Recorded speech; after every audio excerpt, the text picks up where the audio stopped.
মধ্যপ্রাচ্য জুড়ে যুদ্ধের দাবানল আরও তীব্র হচ্ছে। ইরান, ইসরায়েল, যুক্তরাষ্ট্র এবং সৌদি আরব একাধিক ফ্রন্টে চলছে পাল্টাপাল্টি হামলা। রিপোর্ট তাফসির ফিজার।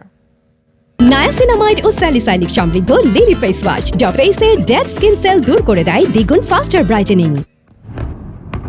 বাহরাইনে অবস্থিত মার্কিন সামরিক ঘাঁটি লক্ষ্য করে ভয়াবহ হামলা চালিয়েছেন ইরানের ইসলামী বিপ্লবী গার্ড আইআরজিসি। তেহরান জানিয়েছে তাদের এই হামলা মার্কিন আগ্রাসনের সরাসরি জবাব। যদিও ক্ষয়ক্ষতির পরিমাণ এখনও স্পষ্ট নয়, তবে এই হামলা ওই অঞ্চলে যুক্তরাষ্ট্রের উপস্থিতিকে বড় চ্যালেঞ্জের মুখে ফেলেছে। এদিকে ইরানকে শান্ত থাকতে দেয়নি ইসরায়েলও। আইআরজিসি এর একটি বিশাল জ্বালানি সংরক্ষণাগার গুঁড়িয়ে দেওয়ার দাবি করেছে ইসরায়েলি বাহিনী। তেল আবিব জানিয়েছে ইরানের সামরিক শক্তি ও জ্বালানি সরবরাহ ব্যবস্থা পঙ্গু করে দিতেই এই নিখুঁত হামলা চালানো হয়েছে। এর ফলে দুটি দেশের মধ্যকার যুদ্ধ তীব্র রূপ নিয়েছে।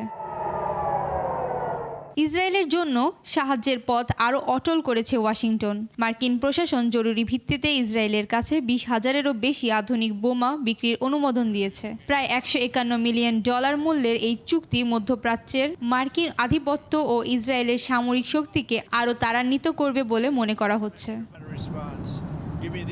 ইউরোপের শান্ত শহর ওসলোতেও পৌঁছেছে আতঙ্কের রেশ। নরওয়েতে অবস্থিত মার্কিন দূতাবাসের কাছে বিস্ফোরণ হয়েছে। বিস্ফোরণের পরপরই পুরো এলাকায় নিরাপত্তা জোরদার করা হয়েছে। তাফসির ফিজা, নিউজ ডেস্ক, 21 টেলিভিশন।